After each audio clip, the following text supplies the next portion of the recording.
So mag-interview tayo ngayong araw na to. So, this time, ano bang gagawin natin? Ipatahi mo kasi yan. Ganyan talaga siya. Dahil ko lang, tignan mo yung suot mo, punyeta ka, parang bangus na nahuli. Gago ka, nag-load ka, ganyan lang suot mo. Punyeta ka, nag-business class ka, ganyan lang bibigay mo sa mga tao. Hoy! Kaya ako, tignan mo, ako talaga, naghanda ako, diba? Ganyan, pak, ganon. Yan ba ang gusto mo? Ito, naghanda rin ako. Pak! Bakit gusto niya makita yung tunay niyong ama?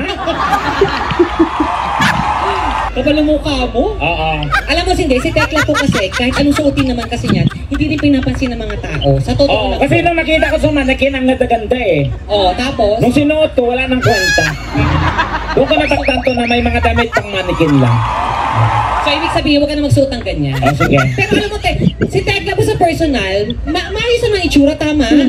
Kasi okay naman yung ilong mo, maganda. Okay naman yung ilong ko, yung mata ilong ko. mo, hindi masyadong pangot. Sakto lang. Yung mata mo, Okay naman. Yung kilay. Kilay, okay naman. Yung pisngi, okay naman. Hindi lang talaga sila magkasundo. So, dapat? May mga gap. Minsan maayos naman si mata at saka si ilong, chinichismis nito. Wala din.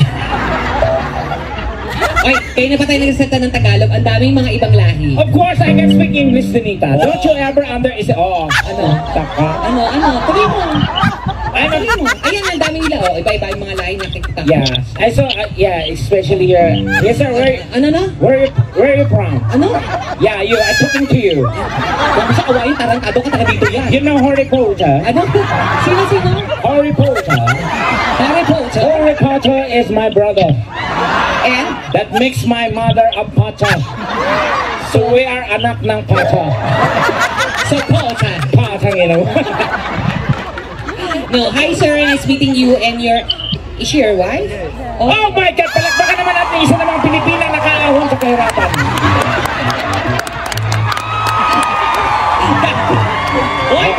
Sobra ka naman, Tekla. Did you know you are so lucky that you are married a Filipina? Why you say so? Because Filipina is the best wife in the whole wide world.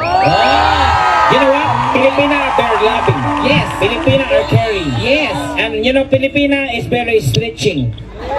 You know the muning, very stretchable. Okay. You know what? One size fits all.